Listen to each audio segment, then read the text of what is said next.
You're watching KLTX, Channel 15, serving the city of Lufkin.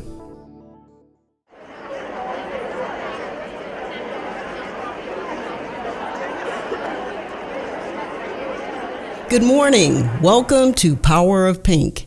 What started out as a group of friends eating sack lunches in the hallway of CHI St. Luke's Health Memorial over a quarter of a century ago has blossomed into an event that brings together more than 1,200 women every year in Lufkin and Livingston, featuring both hilarious and heartwarming moments that entertain, inspire, and provide educational awareness about breast cancer and the importance of screening. Over the years, Power of Pink has consistently been voted by the Lufkin Daily News readers as Best of Lufkin for a special community event. Through the event, we have educated thousands of women about the signs and symptoms of breast cancer, early detection, and treatment options. Today, we hope Power of Pink will again inspire, encourage, and motivate you as Merlyna Valentine, an accomplished educator, speaker, and author, joins us to share her message of passion, perseverance, and purpose straight from the heart. Plus, this is the 11th year for our Art Bra. The Art Bra was created years ago when a woman who lost her mother to breast cancer found buttons and trinkets among her mother's belongings. She refused to throw them out and instead found a creative way to remember her mother and to help others. We have an awesome group of models ready to carry on the tradition. On behalf of CHI St. Luke's Health Memorial, the Temple Cancer Center, and the local cancer patients, we thank you and applaud your continued support of Power of Pink. At this time, I'd like to welcome to the stage our COO, Eric Robinson, for invocation. Good morning, everybody. I know some of you have already started eating, but that's okay. I think the blessing will still take hold. Such a large, nice group. I'm actually going to do a couple of prayers. The first one's actually a bit of a prayer a poem, that I found, penned by a breast cancer survivor. It says, "Dear Lord, you've done so much for me. Thank you with all my soul. But I've something to ask of thee, needing your grand control. I've waged this battle and I've won, yet others battle still. For some, their journey's just begun. Please guide each in your will. I've walked this road. I've felt each bump. I've grown much wiser since the lump. I see the world much differently. I pray others will too. So many fight audaciously. Lord, help to see them through." Let's pray. Dear Lord, we thank you so much for this day. We thank you for this gathering of encouragers and supporters and survivors, Lord. We appreciate this event, the opportunity to bring us all together, to learn and grow and lean on each other, Lord. We ask that you bless this food, the nourishment of our body, bless those that have prepared it and served it, and everybody that's contributed to planning for this event and participating here today. In your name we pray, amen. Thank you, Eric. I know there were a few brief, awkward moments, but I wish you could see what I see from this stage. You guys look awesome. Give yourselves a round of applause.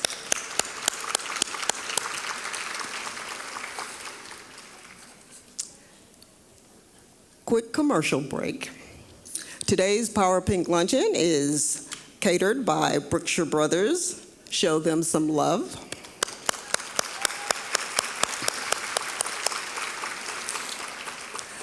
Don't forget to take your free commemorative Power of Pink photo. Texas Size Selfie is taking the photos, courtesy of Power of Pink. The White Peacock Olive Oil and Vinegar Company has given you little bottles of vinegar and olive oil. Now, I saw some of you looking suspiciously at those, thinking it was something else, but it's just oil and vinegar. Don't forget to check your souvenir bags. They have lots of goodies and information in them, including a cute Power of Pink princess pin from our friends at Beard Fine Jewelers.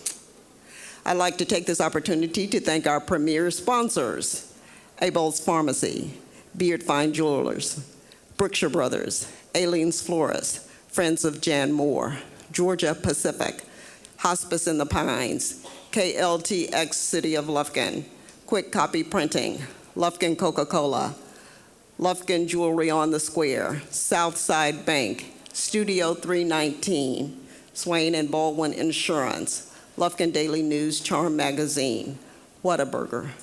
Thank you, premier sponsors. Hopefully you noticed when the screen was down, their names. Thanks to our volunteers. It's a blessing to have folks who will come and step up and give their service and their time. Special thanks to Julie Lear. I don't see Julie, where is she? But Julie is new to the marketing department this year, and she has done a tremendous job in helping get this event planned and executed. She's never been to a Power of Pink luncheon, so what a way to break in the new employee, right? I'm blessed to have some come please friends. You know, the type of friend who calls just to check on you, and they hear in your voice that I need help, and before you can even get the words out, they're on their way. Those are the type of friends that Jan Moore had. She had some come please friends, the kind of friends that were introduced in that video you saw at the beginning. Tony Brown, Mary Martha Henderson, Nancy Moore, Barbara Polk.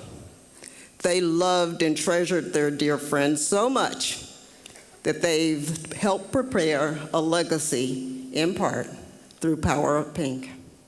That deserves a round of applause.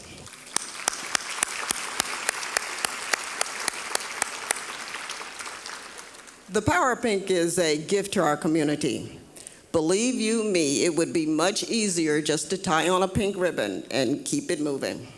But we at CHI St. Luke's Health Memorial wanted to take things a few steps farther. We wanted to create for you some me time. No matter what your issue is, we've all got something. So I encourage you to forget about the office, forget about those text messages, emails, voicemails, forget for a moment about the babies and the dirty dishes or the person counting on you to take care of them. Forget for just a moment and enjoy this me time. And on that note, we want to thank you for your supporting of Power of Pink year after year, giving your time and support in order to help us keep the message of early detection and treatment in the foreground. Raise your hand if this is the first time you've been to Power of Pink. Thank you. Raise your hand if you've been to Power of Pink more than 5 times. This is the 27th year for Power of Pink. Stand up if you've attended all 27 Powers of Pink. Woohoo!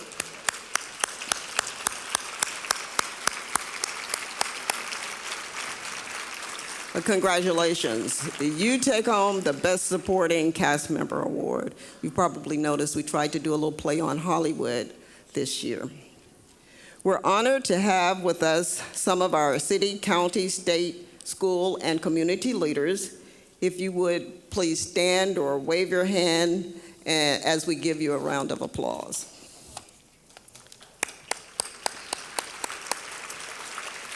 Okay, I'm almost there. Of course, Power of Pink would not be what it is without the support of our hospital administration. Please join me in welcoming to the stage our inspiration and CEO, Monty Bostwick.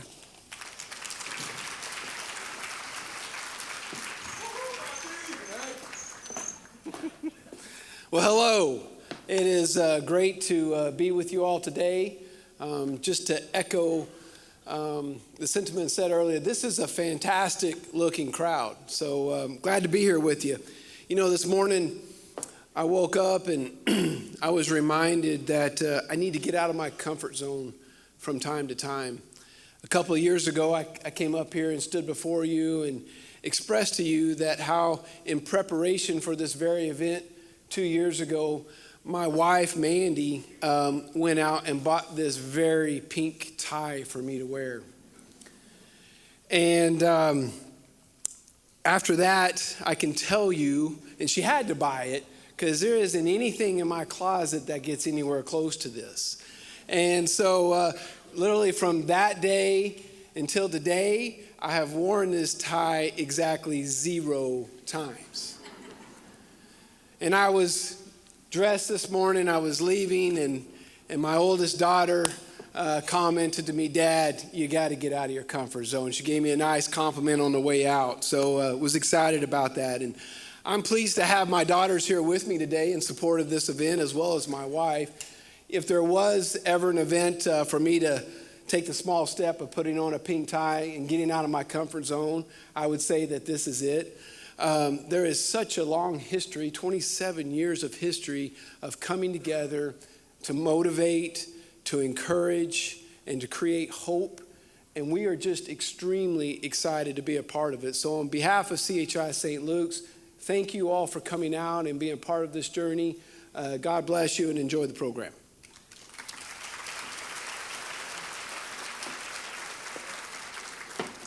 I'm back.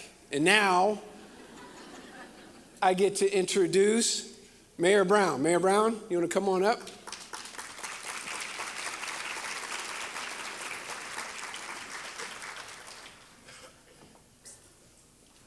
What do you want me to do? Step back.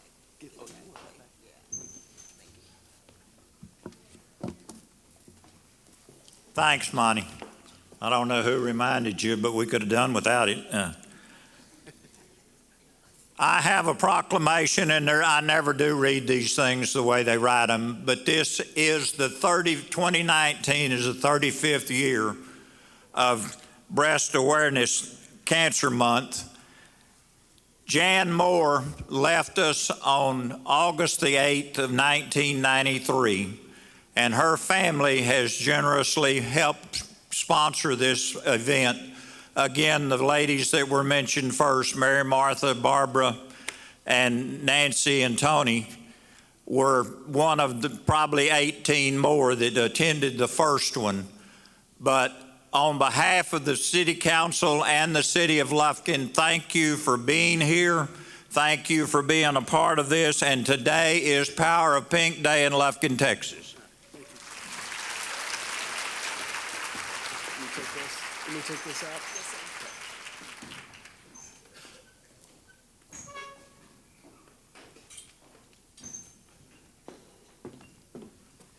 Okay, now it is my pleasure to introduce to some and to present to others Medical Director for Temple Cancer Center, Dr. Sid Roberts, along with a woman whom many of you know, Yana Ogletree, Georgia Pacific's Public and Government Affairs Manager for Texas and Louisiana. This dynamic duo has been an instrumental part of Power of Pink for many years. Today, they are teaming up to announce the results of our Art Bra contest. Oh yeah, it's Art Bra time. Thank you, Tina. Welcome, Yana. Thank you, Sid. It's great to be back here on the stage, and this is the most exciting part. Well, I have to say, maybe not the most exciting part, because you have a great presenter who's coming up. Yes, we do. And many of you may notice that I am wearing a pink jacket today. I didn't want to hide from anyone today, but I have one person in particular to thank for this jacket, and she's sitting back in the audience over there. And if I do it right, I'm going to try and talk like she talks. Many of y'all know Patricia Jones, and Patricia always has a story to tell. Well, she found this jacket and a twin like it that's a little lighter pink color on sale at Belk. And she got both of these jackets that happened to fit me perfectly for a grand total of $15. So thank you, Patricia Jones, for always keeping me in mind when you're shopping at Belk. And let me just also say thank you again personally to the Moore family for your continued support of the Power of Pink. This was originally the Jan Moore Memorial Lecture on breast cancer that started there in 1993, excuse me. So yes, 27th annual today. So thank you again from the bottom of my heart. Now, Yana, it's time, isn't it? It is that time. Are y'all ready? Oh, come on. The art bra. Are you ready? Come on, guys. Come on. You know what's coming. There are some great models here. I mean. Absolutely. So the art bra was created many years ago when a woman who lost her mother to breast cancer found buttons and trinkets in her mother's belongings. That's right. She refused to throw them out, and so she found a creative way to use them instead. So we have, like I said, we have an awesome group of models who are here to carry on that tradition. But before we bring out the winning entries, we would like to say thank you to our sponsors, Abel's Pharmacy and Whataburger. Celebrity judges from the community selected the first, second, and third place winners. The first place winner will receive a $100 gift card from Abel's Pharmacy and 4 tickets to the 2020 Power of Pink Luncheon. Right, and so get this, the People's Choice winner is chosen by the community through an online vote, so hopefully you all went out there and voted. The People's Choice winner will receive Whataburger for a year. And there's no gym membership that comes with that either. No. But that's great. I'm going to have to create a bra next year just to try and win that. Right. All right, let's get this music going. First up, model is... that's old. Let me see that. Cody Taylor from Georgia Pacific. Fast Lane Cody, as he is referred to on Twitter, is modeling Harvest of Hope. Cody, come on down. Get that. Get up and roll. Just make that tootsie roll. Yeah, just roll. Let me see that tootsie roll. Get up and roll. Just make that tootsie to the left, to the left, to the right, to the right, to the front, to the front, Cody to the back, to the back. Loveliness called Harvest of Hope. It is just the ray of sunshine for a cloudy day. Look closely and you will see the gardens of loveliness. The bra comes complete with sunflowers and butterflies, which represent life and rebirth. This was our third place entry. Harbor Hospice created this. Thank you, Cody. And you know one thing, Cody told me he was shy. Uh-oh, everybody's screaming for him. All right, our next model, Hakuna Matatas. No worries, we will find a cure for breast cancer, say the creators of this next entry. That attitude fits our next model perfectly. Willie Spikes, come on down. House supervisor for CHI St. Luke's Health Memorial, is known for his easygoing personality and electric smile. I tell you what, if you ask him later, he might let you pet Simba. This king of the jungle roared past the competition to capture second place from our celebrity judges. Hospice in the Pines submitted this entry in honor of all those battling breast cancer. Boy, Willie just does not want to walk on that pink carpet, does he? All right. Thank you, Willie. Thank you, Willie. Yeah, you can. Yeah, but don't go far because you get to come back. All right, here we go. Nice rack. Is he coming out? Here we go. Any hunters out there? I hope they're only hunting that you do is with a camera. Cody Lindsay is an exercise physiologist at CHI St. Luke's Health Memorial, is set to hook horns in this dainty little number. Look closer and you'll see the beautiful rose petals and lace trim that's missing a little camouflage. Now, he is the modeling in honor of all those battling breast cancer. Nice Rack was created by Amanda Davis and captured the full attention of our celebrity judges to win first place. Let's give it up.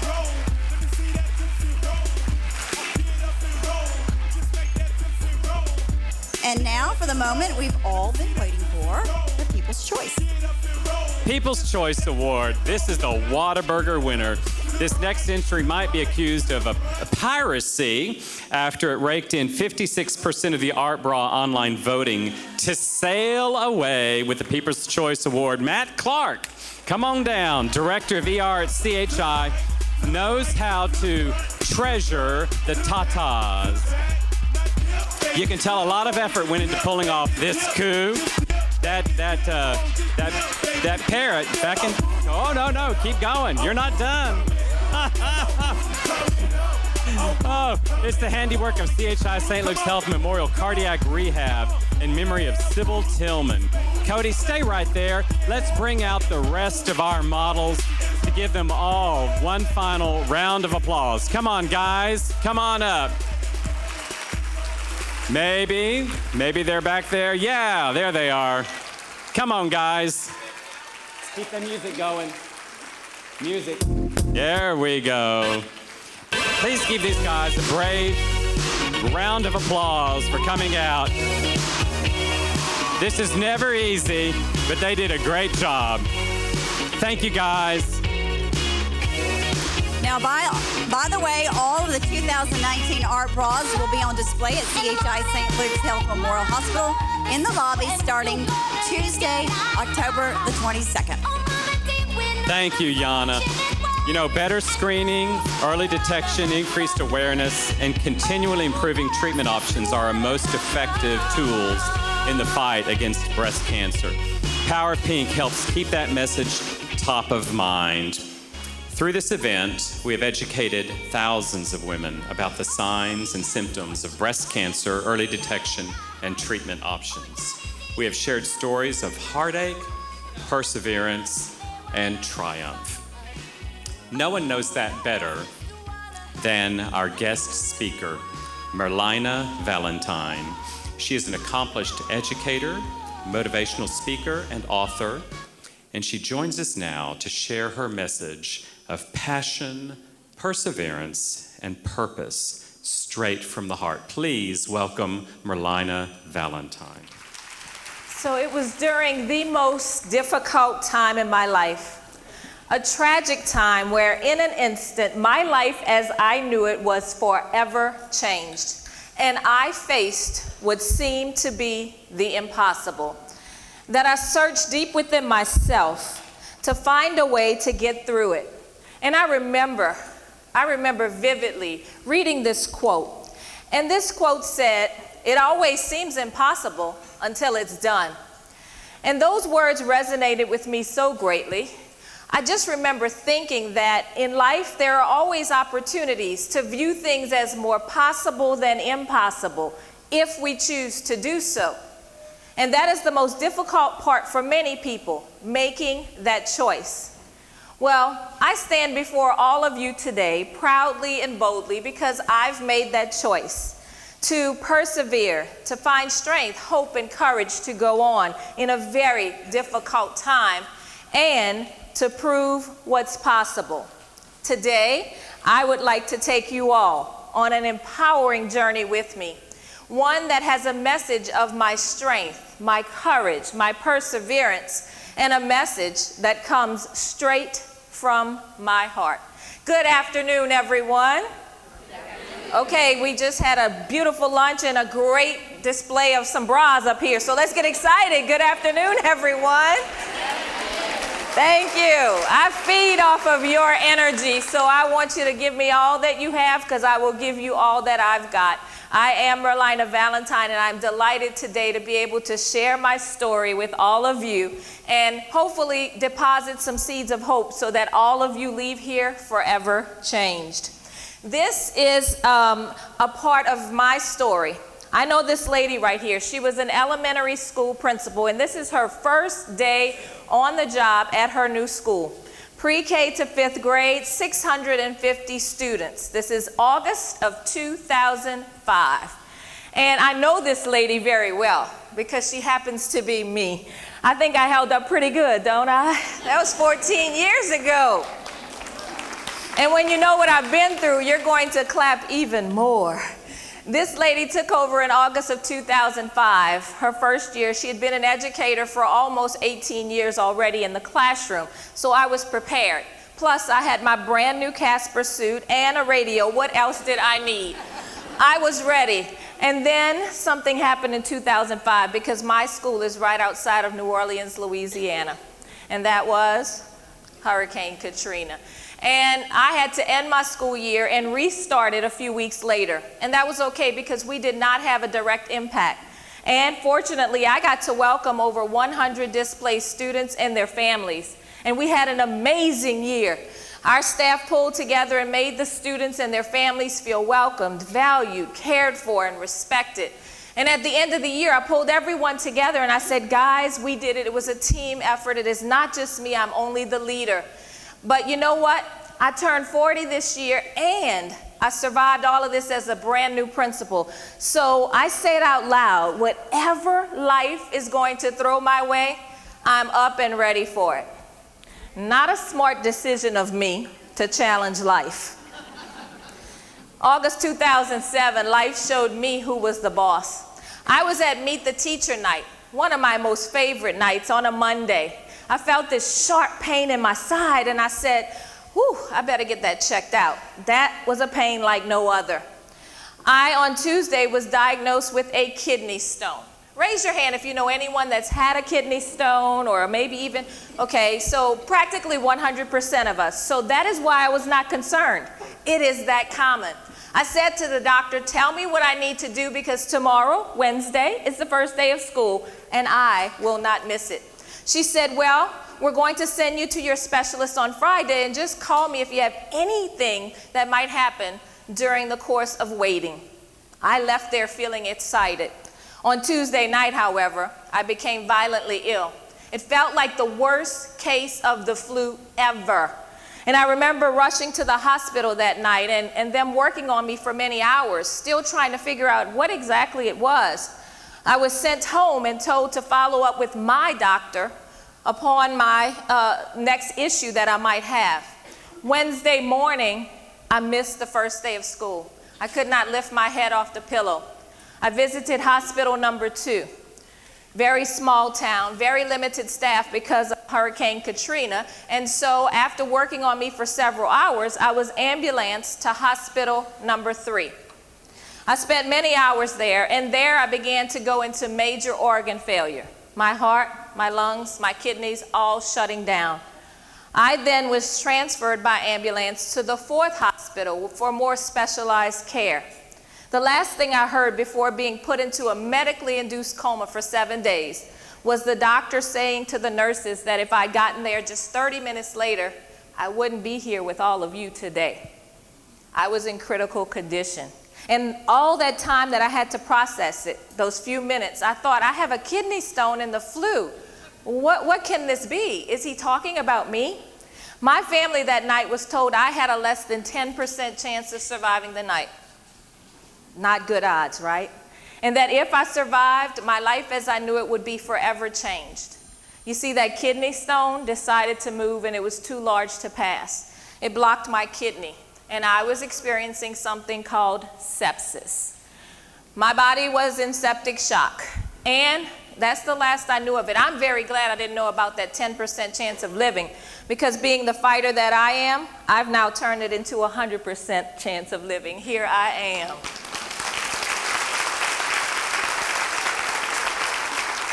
Now, I won the battle, and I made it through 3 weeks in the ICU on a ventilator and 3 months in the hospital, and then to be sent home for a long and arduous 2-year recovery.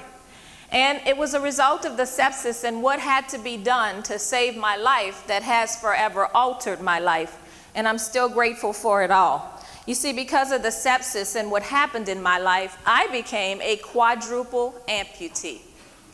I lost both of my hands and both of my legs below the knee. And at that time, I was living a very great life. My professional career was on its highest point. So people expected this to be my defining moment, that the tragedy would be what I lived in that moment of tragedy, in feeling sorry for myself and not being able to move past it.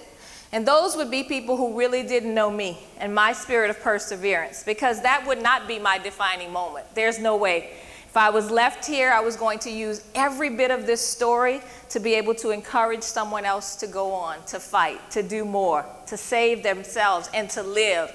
And so I stopped not there. Thank you. You see, my defining moment, it came 2 years to the date of my illness in August of 2009, when someone like me, who is a little bit extra, I will admit to that, but I couldn't just walk back into my school as the principal, because that was a goal I set for myself, and everyone thought I was crazy when I said, I'm going back. I have to finish what I started. But in 2009, I showed them. I didn't just walk back into my school as principal. I danced all the way in. I haven't looked back a day since. This now has me as a walking, living, breathing model for everyone of perseverance and never giving up. And so this moment in my life is a precious moment. I would like you to just allow me for a few minutes to share with you a little glimpse into our story. And you'll know why I call it our story after you view this. Hearing the words amputation the first time was a moment that I don't think I could ever describe it in words, but it was, okay, what are you going to do? Because you don't know anyone who's ever lost a limb, let alone all four. And then what will your life be like? And what will the people in your life have to do? And then immediately I went to, will I ever be able to be self-sufficient? Or will I always need someone? And then who will that someone be?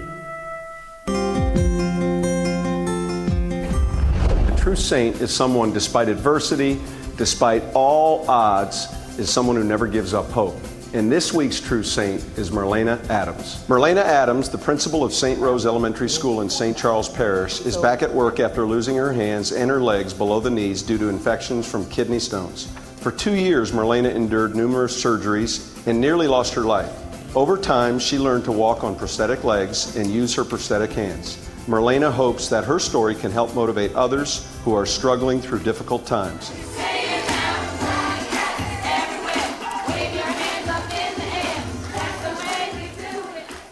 It's just perseverance, and the kids see it, the kids know it, and even in their writings, they've talked about how if Miss Adams can persevere through what she's been through, I know the problems that I have won't be that bad. I made that decision on the first day, once they called me and told me she was sick, that I wasn't gonna leave her side. I remember it as vividly as I remember anything. He said, I am not going anywhere. We're gonna do this together.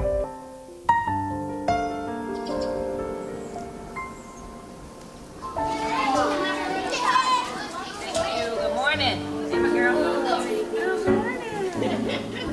I thought about my kids at school and how much I'd always preach about perseverance, never giving up, never saying I can't, and thinking, okay, you've talked the talk, but now you're gonna have to walk the walk. Merlyna Adams is a true educator. She stands for all educators. She has a passion for teaching. Nothing is impossible with Miss Adams. She takes the I am out of impossible and makes it possible. It just makes us all jump on that.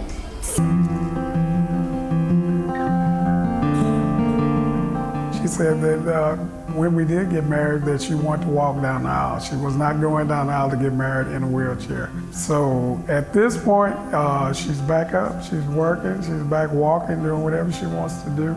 So we are getting ready to plan the weddings. We're gonna make a lot of people very happy on that day, because everybody's been part of our story as far as friends, family, and my coworkers, and everybody asks every day, so when are you marrying him? You can't let him go. I'm like, he's not going anywhere. We're gonna work on that. It's definitely in our plan. He adores her. I take you.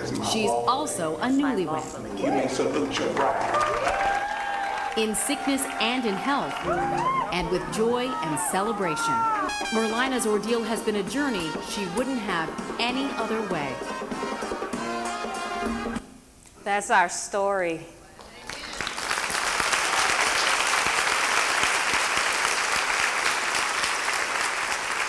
And I think you know now why I call it our story. You can't come from the brink of death to where I am today, thriving in my new normal, in my new life, and do that alone.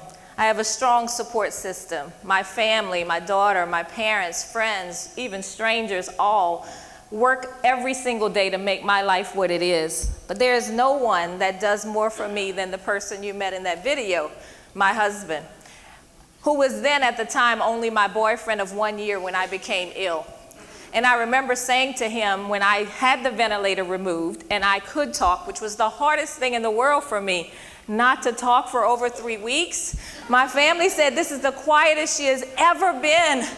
I haven't stopped talking since, but I made up for those lost moments. And I said to him, you know, you didn't sign up for this. If you need to walk away, I understand this is going to be a lifelong journey, one that we're not certain of how the future will go. And he said, you know, when I said I loved you, I didn't say that I loved you only if you stayed exactly the same. Because we're all going to grow and change as we grow older together. And I loved you for your heart. I'm not worried about your missing parts. Hearing those words, guys.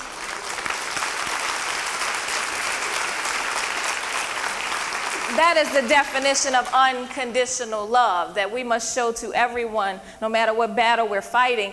And I remember saying to him, I want to go back to work. And he said, okay, what do I need to do? I said, well, you have to help me look the part. As principal, I have to look the part. He said, what does that mean? I said, well, you're going to have to help do my makeup. He looked at me with the most sincere face and he said, wait a minute, you wear makeup? I only knew him a year. He only got to meet the representative. And now I had to say to him, well, it's only to enhance all this natural beauty. But he figured it out after the first few tries of me looking like Bozo the Clown. We watched YouTube videos together. We worked together. I gave him feedback, and I think right now he's at a pretty good place, right? Yeah. And then I said to him, you're not done because you're also going to need to help me with my hair. He said, sure, I can comb your hair and brush it. I said, no. It's a lot more than that. You'll be washing and flat ironing, blow drying in between salon visits. And he said, flat ironing? What is a flat iron? I said, we're going to take our time with that one because that can give me third-degree burns. So I'm going to hesitate and let someone else help until you've learned. And he has. And so now, when I wake up every day, I have my own personal hairstylist, my own personal makeup artist, and a fashion consultant. Because he decides most days what I'm going to wear. And today he said, I prefer the brighter pink than that pale pink that you have. And I changed because who am I to argue with someone who is a professional now? I go through life with 3 things that have made me who I am today and the person that I get to be every day. And I'm going to share those 3 P's with you today. I call them my 3 P's of power. The first being passion. You see, I learned early in life that you have to find what is your passion and what are you passionate about. For me, it was service, and it was that I love children. And so I made sure that my career choice matched with my passion. And that passion is what brought me back from a place that most people thought I would never return from. As a quadruple amputee aspiring to become the principal again. I did. I went on to win Principal of the Year my first year back for my district, for my region, and one of the top 5 principals in the state of Louisiana. You know why? Because I let this drive how I act every day. My passion. I am ready and always to serve. I remember thinking, what will my children think of me upon my return? My district believed in me. I need my kids to believe in me. And the fact that I might be different, but I can still lead. I remember having that put to rest very quickly by my 5th graders, who were with me when I became ill as 3rd graders, and then they were now there as 5th graders. Most compassionate, empathetic children ever. If I dropped a pen, there were 30 of them at my feet to pick it up. I got it. And so I knew I had created the right culture. And they called me one day and they said, Miss Valentine, can you come to 5th grade lunch tomorrow? We have something for you. And I thought, my favorite place to be is 5th grade lunch duty. But I'll be there. I love my kids. When I arrived, they said, we gave up recess yesterday, all 150 of us, and we did something for you. We know the little kids don't understand your story. And we hear you're going to tell the story to them and let them meet your prosthetic limbs so that they understand. And they can stop asking you to tie their shoes and open their milk, because I couldn't. And so we need your story to be done right. I said, okay, what did you guys do?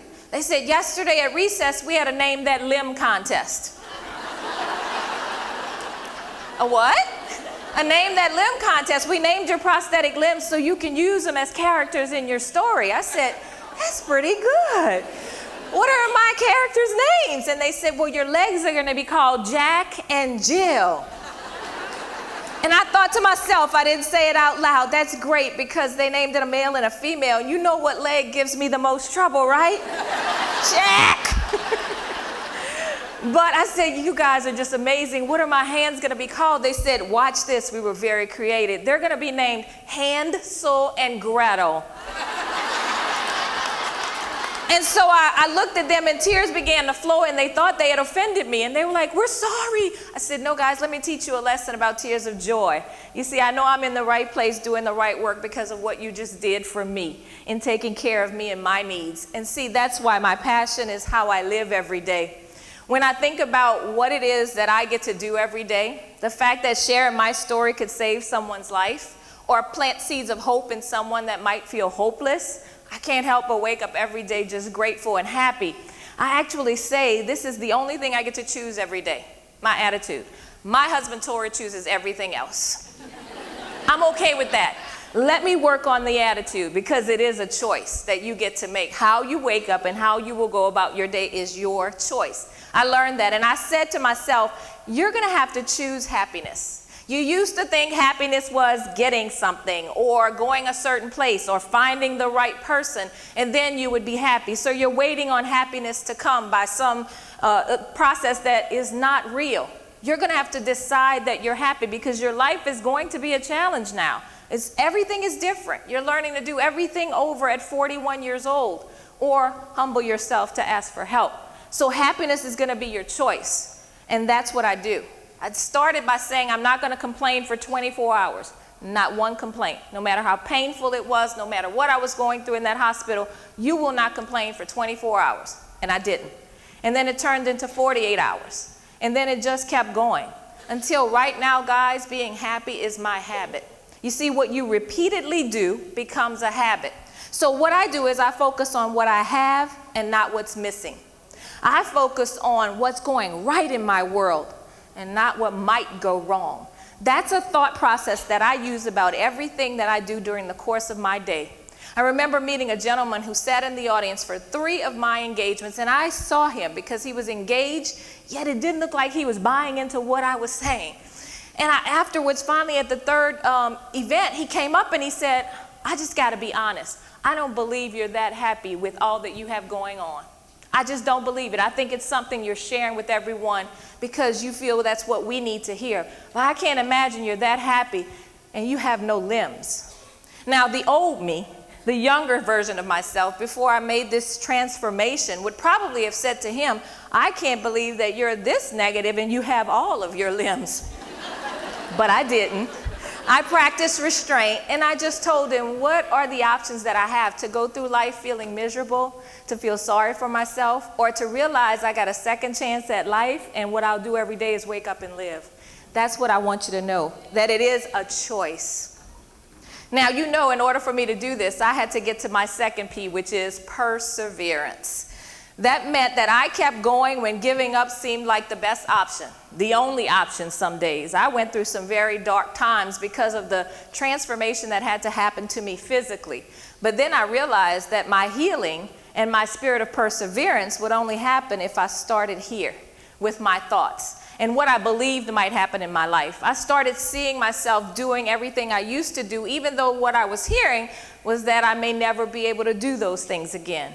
Fear and doubt were creeping in because people were trying to plant those seeds, and I dismissed all of those.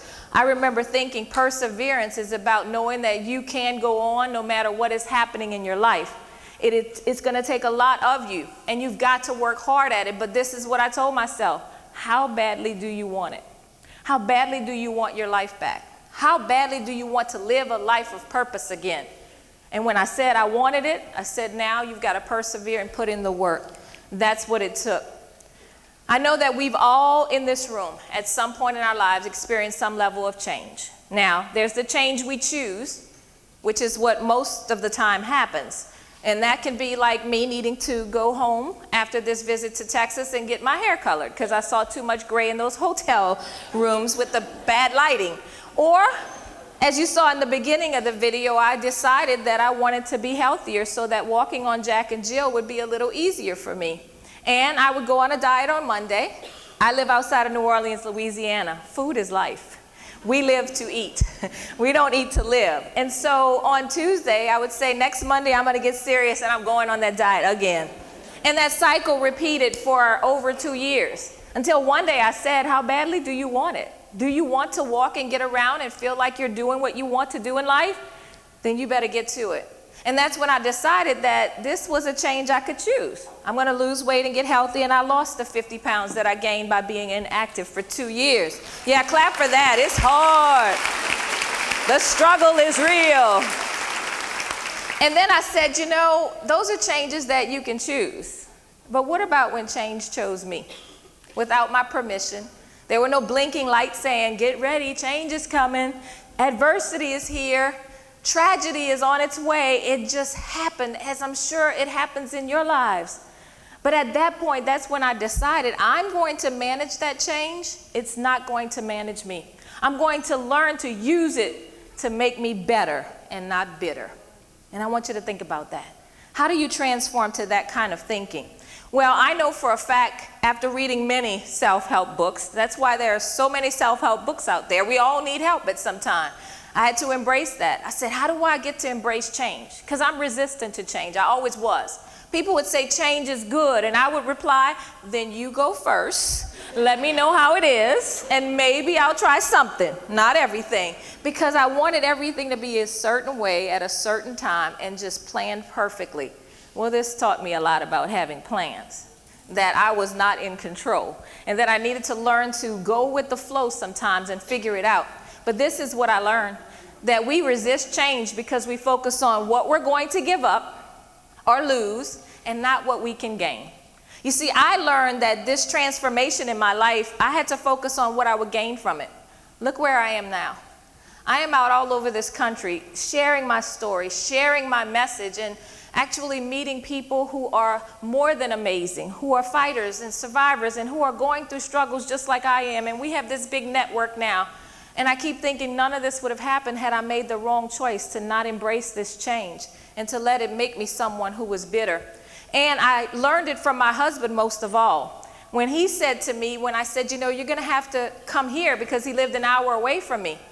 If you want to be my primary caregiver, he said, absolutely. I said, but you're going to give up your family and your friends and your career all for me. And he said, you keep telling me what I'm going to lose and give up. I can always see my family and my friends. I'll find a new career if need be. He said, but look at what I have to gain. I am going to spend the rest of my life with the most incredible, amazing, and phenomenal woman in the world. And you know what I said? You are so right. You are so right. But at the same token, I will be an incredible, amazing, and phenomenal wife for you so that you have the kind of life you deserve and that we're in this together. And so I stopped focusing on what I might lose by going through some kind of change and started saying, you know, if I do that, maybe I'll be different. And it forced me out of my comfort zone. I heard someone earlier talk about that comfort zone. I had to get comfortable being uncomfortable because everything in my life was now different. And I said, you know, that's where I've grown the most, I've learned the most. It's when I'm out of this comfort zone. So now I say all the time, I have no comfort zone. I'll do anything and try anything because I know I'm going to get through it. Focus on the right things. My third P would, of course, be purpose. I learned very early from my family that you are born and there's something that your career or job is where you will be paid to do the work that you do. But your purpose or your calling is what you are made to do. And my parents encouraged us to find a career that married the two of those. So I got paid to do what I was made to do, be an educator. I connected to my purpose because it's the reason why I exist. And there may not be just one purpose for your life. I've realized that I thought I was an educator and I only wanted to be in the school setting as teacher and principal and then executive director. And then I realized that I am still in that field, that teaching field, because now my classroom just looks a little differently every day. I have stayed connected to my purpose and it has brought me to a place of true joy. And sometimes we've got to remind ourselves of our why. Why don't we start thinking about why we're here? And no matter what struggles we're going through, the fight that we may have, there's a reason for your existence. And are you living that purpose every day and walking that purpose every day? I knew it when I got back to school because my children reminded me. I got hugs upon hugs and letters and letters. And let me tell you, being an educator, you are forever going to be carried in some child's heart. And so I know it goes on for generations. I'm so fortunate to have that. One of my youngest students reminded me that I was in the right place. This is a little girl who was in kindergarten. She had never been away from home. She had never left her mother's side. Can you imagine what her first day of kindergarten was like? What do you think she did? She cried all day long. She didn't just cry, guys. I'm downplaying it. She had temper tantrums every morning because she had not been away from home. And so my job after I greeted all of my students was to actually walk to carpool, pick her up, de-escalate her in my office with a little bit of love, and then bring her to her classroom. Somewhere around week 6, I went to the carpool area and she was not there. And I said, hey, where's my little buddy? And I said, is she absent? They said, you're not gonna believe this. She got out of the car, she kissed her mom on the cheek, and she walked to class on her own. I found this quiet corner in my school. No one was there, no one would know I was there. And that's where I spent my next few moments where I cried. Because I'd grown so attached to that little girl and the fact that we could bond every morning and I could be the person in her life that got her on her day in a positive way. And now she had grown up on me. I was proud of her, but for a moment I said, you know, I really loved that time, but you got to go through this, Miss Valentine. And I did. On the last day of school, she ran up to me and she grabbed me around Jack and Jill, nearly took me out, because the kindergarten didn't understand about my balance issues. And she looked up to me and she said, Miss Valentine, I just want to tell you, you're the best principal I ever had. Oh. Those words, I still remember it. Tears were just flowing down my face. I said goodbye. It was my first year. I did it. It worked. Everything went well. And the youngest kid in my building knows that I worked hard for them and that I'm respected as her principal. And then somehow when you get to your office, reality sets in. You guys heard me say she was in kindergarten. She had never been to school. What principal was she comparing me to? Zero. I taught her the word principal. She didn't know what that was.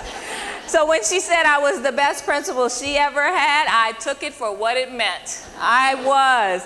But that told me, Merlyna Valentine, you are doing work that matters. Your purpose is real in this building, and you are going to continue to do amazing things to fulfill that purpose. Now, you heard one of my teachers that I did not pay in that interview to say what she said. I had no idea they were being interviewed. It was a surprise for me. But she said that what I do is I take the I am out of impossible every day.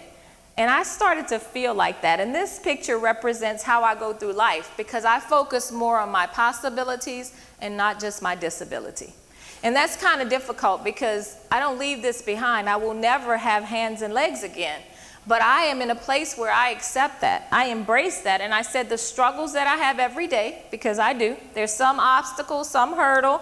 You know, I came here and I saw the stairs and then I said, there's a ramp. You see, everything always works out for me because I have the mindset that I'm going to make it work. And that's what I do. I try to focus on those possibilities more than the things that seem to be impossible. And I've been able to do that. I spent 3 weeks in the ICU on a ventilator. I could not communicate. I had no idea what was happening to my body. I didn't know my limbs were dying off. I had no idea. I thought I had a kidney stone and I was going home the same person. Well, I didn't. But what I remember most is that my family couldn't share with me what was going on. They didn't want me to know.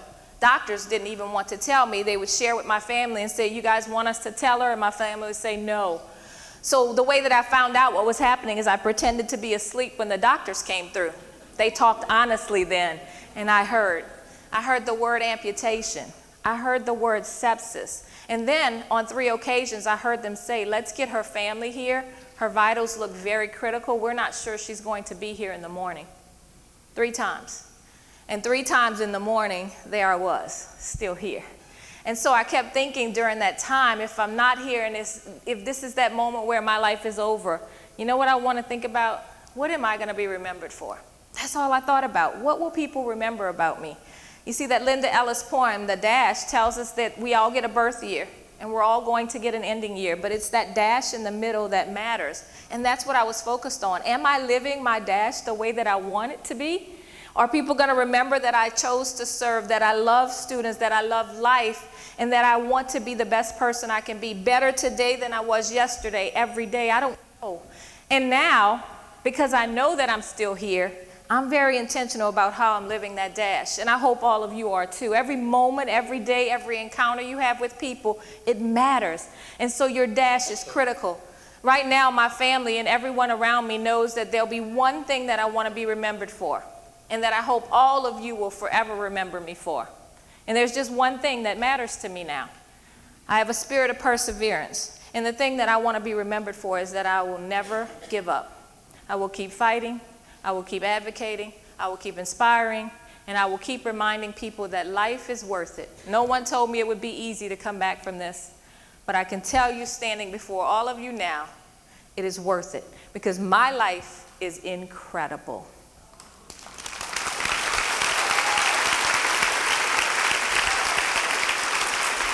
You know, one of the things that I remember most is reading this quote, and it's the story of my life. It's about surviving the storms that come, right? And I was born on the day that Hurricane Betsy hit Louisiana, and so I believe that was some foreshadowing for the many storms that I would endure. I had no idea. But Vivian Green reminds us that life isn't about waiting for the storm to pass. It's about learning to dance in the rain. So I don't wait for storms to pass, because who knows how long they'll be here or when another one will hit. What I do is I enjoy the moment. I live each moment. I go through every day excited about every opportunity. And I do a lot of dancing in the rain. And you know, I listen to Leanne Womack's song. And when given the choice that you can sit out and wait for some storms to pass in your life, you can wait for the perfect time or the perfect person, or, you know, when this happens, I'm going to do this. You can keep waiting. You make a choice. Life is a series of choices. I choose every day that I'm going to live it to the fullest. I'm going to live out my dreams. I'm going to enjoy every moment. And even when I'm fighting phantom pain and everything that happens to me as a quadruple amputee, I still choose to be here. And so I'm going to live. And so I hope, as that Leanne Womack song says, that when you're given the choice, I hope you dance with me too. You know, I am more than excited about being here at the Power of Pink. I'm so grateful for this opportunity. Thank you, Ms. Tina, for allowing me to be here, and to CHI St. Luke and everyone involved with the Power of Pink. Let me tell you why. Because looking out at all of you, I see not just survivors. I see people who are thriving in life. I see people who are supporting others who are going through battles. I see people who, when you tell your story, you may be saving another person's life. I see people I want to connect with, because your energy, it fuels me to keep going. That's my passion, my purpose, my perseverance, all before you today. So when given the choice, I'm going to let you know I'll be out there dancing in the rain. I hope every single one of you joins me in dancing. I'll be outside of those doors, ready to receive not just a smile. I'm a hugger now because Hansel and Gretel don't like shaking hands that much. And I hug, and I tell people all the time, don't take it. I love to hug people because I feel your energy and I get something back from being up here with all of you. I will also make sure my husband is out there giving makeup and hair tips. Just kidding. He is here. I don't want him to hear that. But what I want to say to all of you is when you're given the choice, when you have an opportunity to take what life throws at you, a plan B that you didn't expect, you didn't desire, I hope you choose to dance.